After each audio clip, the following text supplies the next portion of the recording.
Crypto news Hindi के सभी दर्शकों का हमारे यूट्यूब चैनल के ऊपर स्वागत है। जैसा हमने आप लोगों से वादा किया था कि हम बिटकॉइन के वाइट पेपर को आप लोगों को समझाने की कोशिश करेंगे। हर दिन एक पेज को एक्सप्लेन करेंगे कि बिटकॉइन क्या है और बिटकॉइन के वाइट पेपर पे सातोशी नाकामोटो ने किस जानकारी को आपके साथ बांटा था। तो इस टाइम है हम क्रिप्टो न्यूज़ हिंदी की वेबसाइट के ऊपर। आप लोग यहाँ पे जाके बिटकॉइन के वाइट पेपर का जो हिंदी वर्जन है उसको डाउनलोड कर सकते हैं और पढ़ सकते हैं। तो आज हम आपको एक्सप्लेन करेंगे कि बिटकॉइन का वाइट पेपर के अंदर क्या-क्या मौजूद है और ये सीरीज रेगुलर लेवल के ऊपर चलाएंगे। हर रोज एक पेज को एक्सप्लेन करेंगे और तब तक एक्सप्लेन करेंगे जब तक ये बिटकॉइन का वाइट पेपर खत्म नहीं होता। तो अगर आप चैनल के ऊपर नए हैं तो सब्सक्राइब जरूर कीजिएगा ताकि बिटकॉइन को और बेहतर तरीके से आप लोग समझ पाएं। बिटकॉइन का जो व्हाइट पेपर हमने बनाया था इसे वजीरेक्स एक्सचेंज ने स्पॉन्सर किया था, जिसके लिए हम उनका शुक्रिया अदा करते हैं। इसके पहले पेज पे आएंगे तो इसकी भूमिका आपको मिल जाएगी। बिटकॉइन व्हाइट पेपर का हिंदी अनुवाद हमने क्यों किया है उसका सब कुछ डिटेल्स आपको यहाँ पे मिल जाएगी। वजीरेक्स के बारे में कुछ आपको यहाँ पे मिल जाएगा और उसके बाद आते हैं हम बिल्कुल एज इट इज बिटकॉइन का जो इंग्लिश का व्हाइट पेपर है उसका हिंदी अनुवाद और एक्सप्लेनेशन की। तो आइए यहाँ से शुरू करते हैं। बिटकॉइन एक पीयर टू पीयर इलेक्ट्रॉनिक नगद प्रणाली सातोशी नाकामोटो। अब हम आपको यहाँ पे क्लियर कर दें कि कुछ लोगों का कहना ये था कि सातोशी नाकामोटो कोई है ही नहीं या बिटकॉइन को जिसने बनाया ये किसी को नहीं पता।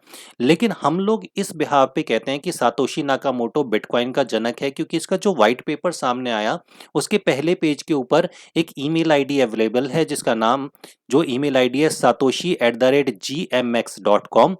व्हाइट पेपर जो www.bitcoin.org। तो हम यहाँ से पता लगाते हैं कि ये सातोशी जो है इन्होंने ही बिटकॉइन की टेक्नोलॉजी को बनाया था। तो अब हम आगे चलते हैं और इसको एक्सप्लेनेशन को देखते हैं। पीयर टू पीयर एक कंप्यूटर प्रणाली है जो एक दूसरे के साथ इंटरनेट से जुड़ी हुई है बिना किसी केंद्रीय सर्वर के। अब जब यहाँ पे आप के जो लिखा हुआ है उसके ऊपर देखिए एक नंबर लिखा हुआ है, तो इस बिटकॉइन में व्हाइट पेपर में जब आप बिल्कुल नीचे जाएंगे तो वहां पे इसकी एक्सप्लेनेशन दी गई है। आगे ये लिखते हैं, दूसरे शब्दों में इस प्रणाली के साथ जुड़ा हर एक कंप्यूटर एक सर्वर है जो बिना किसी निजी हस्तक्षेप के फाइल का लेन देन कर सकता है, जिससे ये लेन देन निजी रहता है।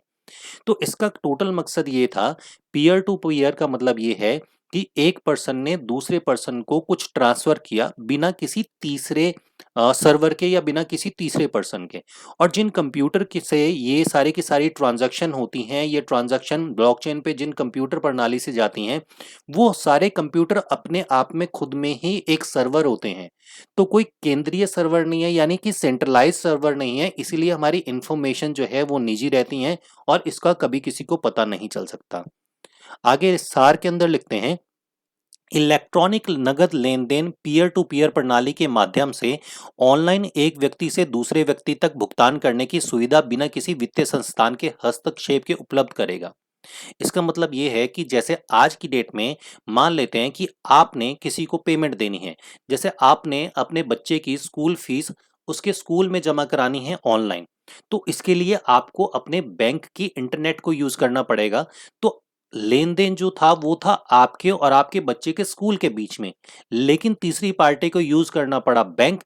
तो यहीं पे सातोशी नाकामोटो का कहना ये था कि बिना किसी तीसरे पर्सन के हस्तक्षेप के हम लोग ये लेन देन कर पाएंगे बिटकॉइन के थ्रू या इस नगद प्रणाली के थ्रू। जैसे आज हम बैंक, पेटीएम या गूगल पे की मदद पैसे भेजने के लिए बिटकॉइन की एक प्रणाली देगा जो लोगों के लेन देन को बीच में कोई नहीं होगा। तो ये इसका एक मेन मकसद था। आगे ये लिखते हैं, डिजिटल हस्ताक्षर आंशिक समाधान ही देते हैं, लेकिन असल फायदा तब खत्म हो जाता है जब दोहरे व्यय को कम करने के लिए तीसरे पक्ष की जरूरत पड़ती है। इसका मतलब ये है कि ऑनलाइन जो हम पेमेंट करते हैं वो आंशिक समाधान देता है, यानी कि कम समाधान देता है, क्योंकि इसमें डबल स्पेंडिंग, जब हम एक जगह से दूसरी जगह पे पैसा भेजते हैं तो उसके जो चार्जेस कटते हैं उसकी वजह से इसका जो एक्चुअल फायदा है वो खत्म हो जाता है।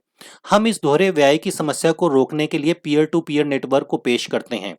मतलब उनका कहना यह है कि हम एक ऐसा नेटवर्क पेश कर रहे हैं जो दो लोगों के बीच का लेन देन होगा, इसमें कोई तीसरा पर्सन इन्वॉल्व नहीं होगा, तो ट्रांजैक्शन के जो चार्जेस हैं वो नहीं लगेंगे। हालांकि आगे जाके आप देखेंगे कि इसमें क्या चेंजेस हुआ। Network hash proof of work पर आधारित दस्तावेजों की चालू श्रृंखला है। तो यहाँ पे जो चालू श्रृंखला है उसका मतलब है ब्लॉकचेन। ये आप नीचे एक्सप्लेन भी देख सकते हैं। जो लेन देन की प्रविष्टियों को, यानी कि जो हम लेन देन करेंगे, जो ट्रांजैक्शन करेंगे, उसकी जो ट्रांजैक्शन है उसको दर्ज करके टाइम स्टैम्प करता है, जिसे दोबारा किए बिना बदला नहीं जा सकता। इसका मतलब ये है कि जब आप एक ट्रांजैक्शन करते हैं तो वो ट्रांजैक्शन एक ब्लॉकचेन, एक डेटा, एक रजिस्टर के अंदर जाके जमा हो जाती है कि किस टाइम पे किस व्यक्ति ने या किस एड्रेस ने किस व्यक्ति को या किस एड्रेस को कितना बिटकॉइन ट्रांसफर किया। ये सारी की सारी चीजें वहां पे रह जाती हैं और इसको दोबारे किए बिना बदला नहीं जा सकता। मतलब कि इस ट्रांजैक्शन को आप कभी भी चेंज नहीं कर सकते। अगर आपने ये ट्रांजैक्शन चेंज करनी है तो आपको पूरे की पूरी ब्लॉकचेन को ही चेंज करना पड़ेगा, जिसकी पॉसिबिलिटी आज की डेट में लगभग असंभव हो चुकी है। इसीलिए बिटकॉइन की ट्रांजैक्शन को सिक्योर्ड और सेफ माना जाता है। अब ब्रैकेट में हमने थोड़ा सा इसको एक्सप्लेन भी किया है। यह एक रजिस्टर की तरह है, जैसे आपकी एक कॉपी या रजिस्टर होता है जिसमें लेन देन का रिकॉर्ड समय के साथ साथ होगा, जिसे बदलना मुश्किल होगा, क्योंकि ऐसा करने के लिए सारे रजिस्टर की एंट्री को मिटाकर दोबारा लिखना पड़ेगा और चलती हुई ब्लॉकचेन में यह करना संभव नहीं होगा। सबसे लंबी चेन, ब्लॉकचेन की बात यहां पे हो रही है। सबसे लंबी चेन न केवल हुई घटनाओं को सही क्रम में प्रमाण के रूप में रखेगी, यानी कि जो जितनी भी ट्रांजैक्शन सही तरीके से हुई हैं उसको ये क्रम वाइज एक के बाद बिटकॉइन को कहां पे किसने किस एड्रेस से किस एड्रेस पे ट्रांसफर किया, ये आज भी अगर आप देखना चाहें तो 2009 से लेके आज तक बिटकॉइन कहां से किसके अकाउंट में कहां तक गया है, किसने माइन किया है, उसके अकाउंट में जो बिटकॉइन आया था वो कितना आया था और बिटकॉइन आगे ट्रांसफर कहां हुआ, ये सारी इंफॉर्मेशन जो है वो आपको ब्लॉकचेन पे मिल जाएगी। बल्कि यह भी प्रमाणित करेगा कि यह कंप्यूटर सीपीयू की सबसे बड़ी श्रृंखला से आई है। यानी कि जो ब्लॉकचेन आज की डेट में बन चुकी है, इसको जो माइन करने वाले जो कंप्यूटर हैं, यहां पे यह भी पता चलेगा कि वो कौन सी श्रृंखला से आई हुई है, सबसे बड़ी ब्लॉकचेन से। जब यह अधिकांश सीपीयू शक्ति को ऐसे नोड्स नियंत्रित करते हैं जो नेटवर्क पर हमला करने में सहयोग नहीं देते।